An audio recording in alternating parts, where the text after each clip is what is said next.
Seja bem-vindo ao canal do Professor Dester. Se gostar desta aula, deixe seu like para me sinalizar que este conteúdo lhe interessa. Também faça seu comentário dizendo que outro conteúdo gostaria de ver aqui no canal. Inscreva-se no canal ativando as notificações para ser informado de novas aulas. Uma boa aula! O objetivo do cálculo de um fluxo de potência é obter as magnitudes e os ângulos das tensões, para que depois nós possamos então calcular os fluxos de potência. No caso deste exemplo, o nosso objetivo é obter a magnitude e o ângulo das tensões da barra 2 e da barra 3, porque a barra 1 é uma barra de referência. Então, a barra de referência, a magnitude e o ângulo são fixos, são estipulados no início e se mantêm fixos até o final do processo de cálculo de fluxo de potência. Nosso objetivo maior é esse aí, obter a magnitude e o ângulo das tensões. E aí nós vimos que precisamos dar entrada dos dados da rede, e os dados da rede estão aí presentes. São, conforme o próprio nome está dizendo, são dados. Nós também vimos um processo animado de como se dá o cálculo de fluxo de potência. Desde a primeira iteração, cada iteração nós fomos passo a passo, verificando como se obter as correções de magnitude e do ângulo, e assim ir progredindo no processo iterativo. Cada uma das iterações foi tratada com bastante detalhes na última aula. Então, aqui eu estou passando esses slides de uma forma mais rápida. Se vocês tiverem alguma dúvida, basta rever a aula passada. Hoje nós vimos isso aqui com bastante cuidado. Então está aí, todas as iterações até chegar na solução final. Supondo que esse processo convirja em 3 iterações. Também falamos sobre o MATPower, que é uma caixa de ferramentas, e na opção Standalone e na opção Internet. Vimos como ele funciona. Eu posso rodar o MATPower do Octave ou do MATLAB. Preciso entrar com os dados da rede, como qualquer programa para cálculo de fluxo de carga. E esses dados incluem dados de barra, de ramo e de gerador. Então, e estipulo que método que eu desejo utilizar. O MATPower permite vários métodos, mas nós vamos utilizar o método de Newton-Raphson. Este aqui é o primeiro aqui da lista. O MATPower nos dá os resultados, e com esses resultados então nós podemos fazer a análise. E aí entra a parte mais nobre da questão, que é fazer a análise dos resultados. Ok? Também os resultados são fornecidos no nível de barra, de ramo e da slack, que é uma barra também, mas é uma barra especial. Aqui nós temos os dados da rede, de uma rede exemplo de 4 barras, organizados e estruturados na forma que o MATPower entenda. Ou seja, eu tenho ali dados, um cabeçalho desses dados, tenho a seção de dados de barra. Esta seção contém os dados das barras. Para o cálculo de fluxo de potência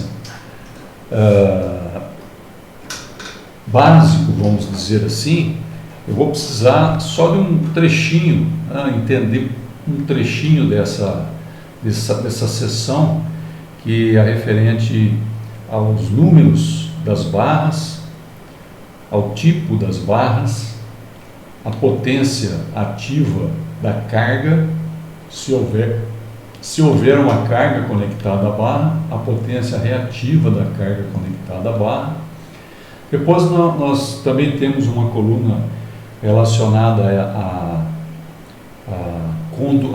condutância shunt conectada a essa barra, se houver, e a susceptância shunt.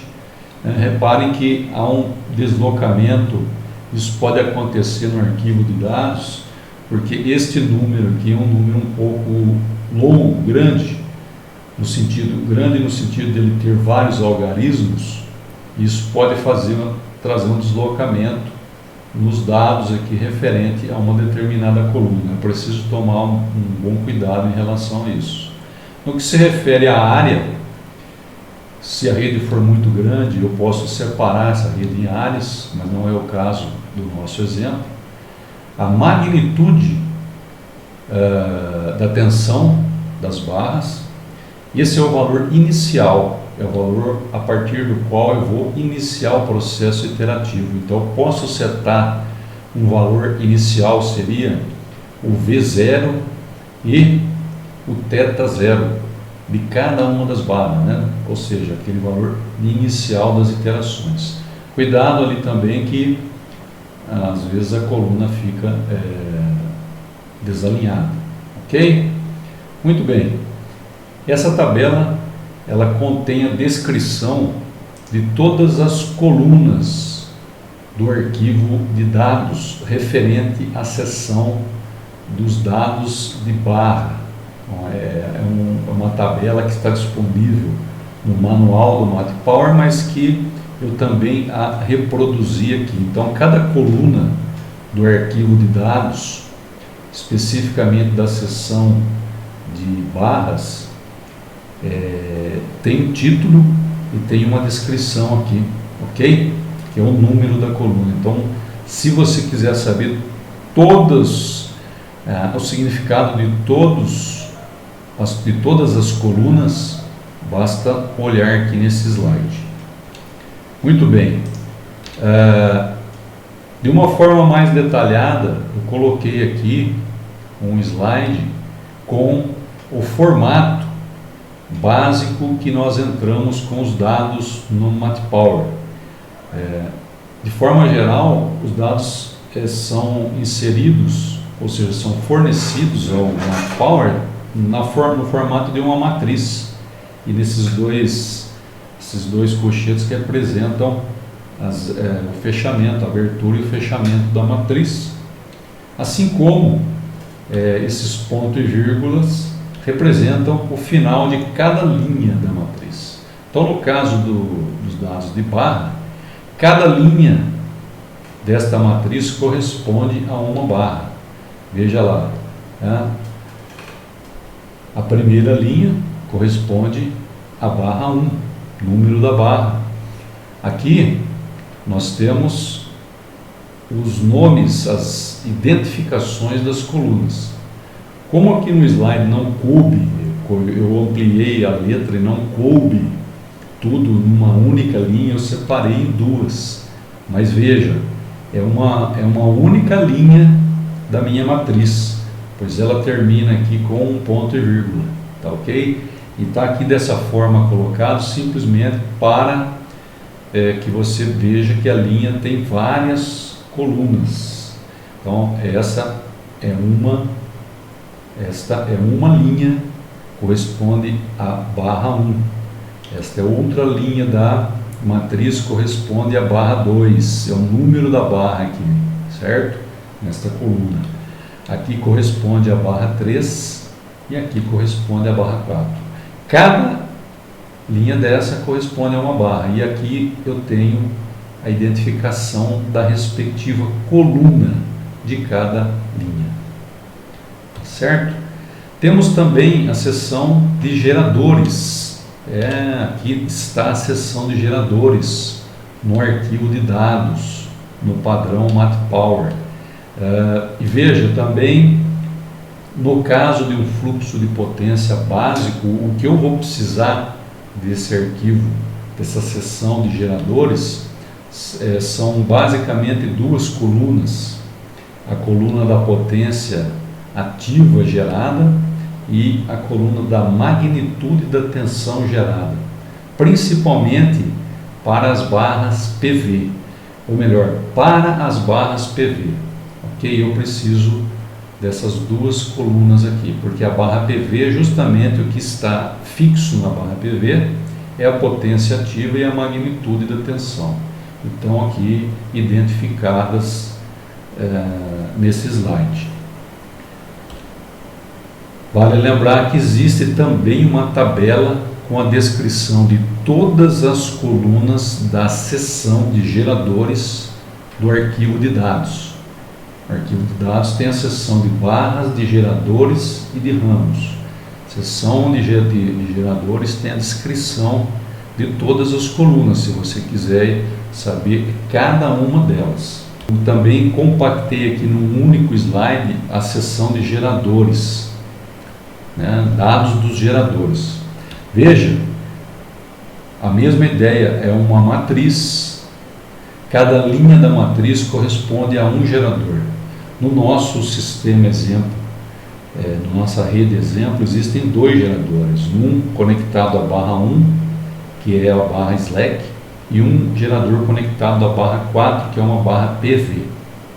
Então, por isso que nós temos duas linhas nessa matriz. E eu vou mostrar para vocês aqui as duas linhas. Veja, termina aqui com um ponto e vírgula, que é o sinal para o MATLAB ou para o Octave, que significando o fim de uma linha em uma matriz, tá?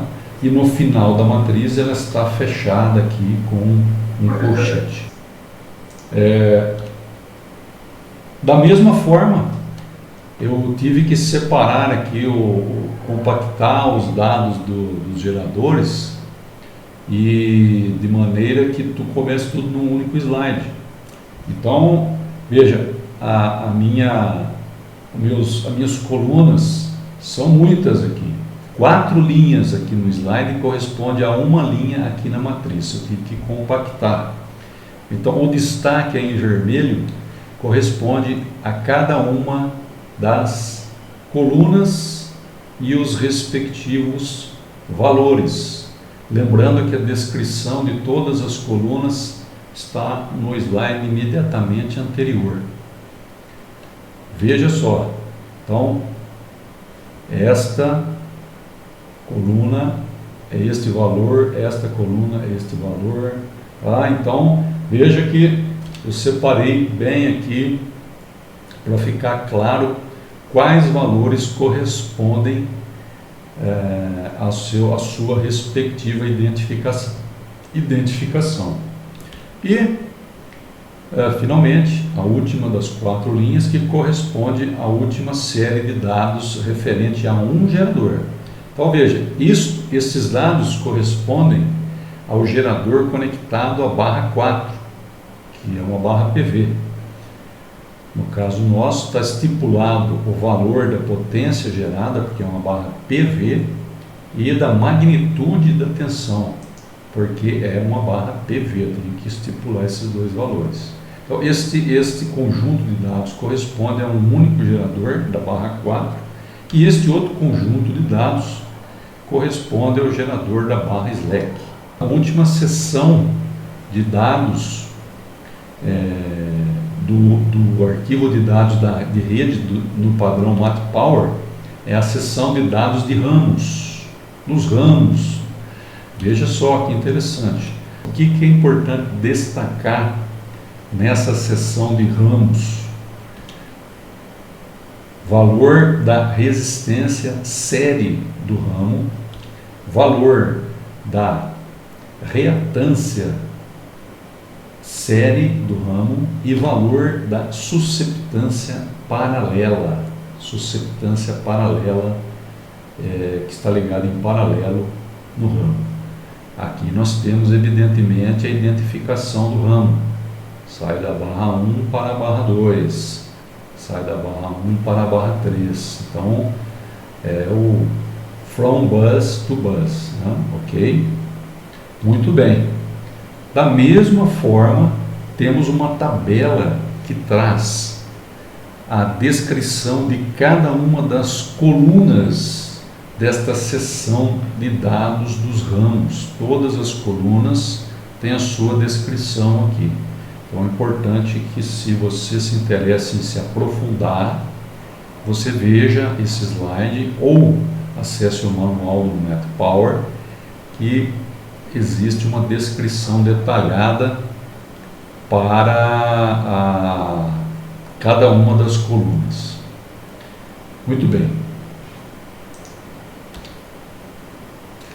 Da mesma forma, fiz aqui um condensado da seção de dados dos ramos. Esse condensado, veja, mostra que os dados dos ramos também são fornecidos por meio de uma matriz. Aí está a matriz. E cada linha dessa matriz corresponde aos dados de um ramo. Aqui no nosso slide, cada 3 linhas correspondem a um ramo. Ela está ali encerrada, fechada com um ponto e vírgula. Um ponto e vírgula para o MATLAB ou Octave significa o fim de uma linha, exceto para a última linha, que eu não preciso colocar um ponto e vírgula, basta eu fechar a matriz que eu abri aqui com um colchete.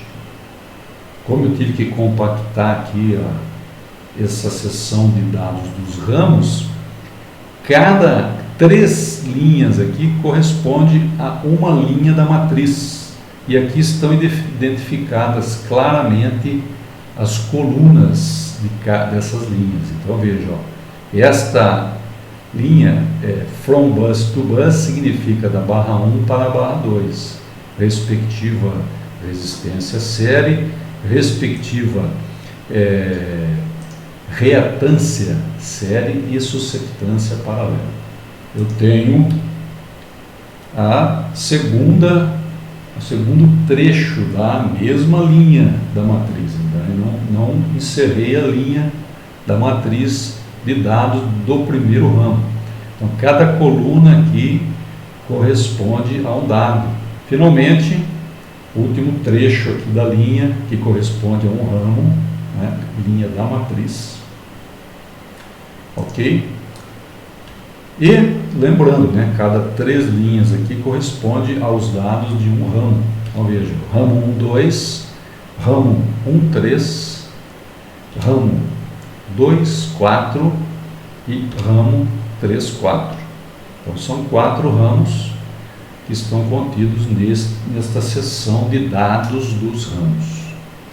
Gostou da aula? Deixe seu like, inscreva-se, veja estas 2 sugestões para aprimorar ainda mais seus conhecimentos.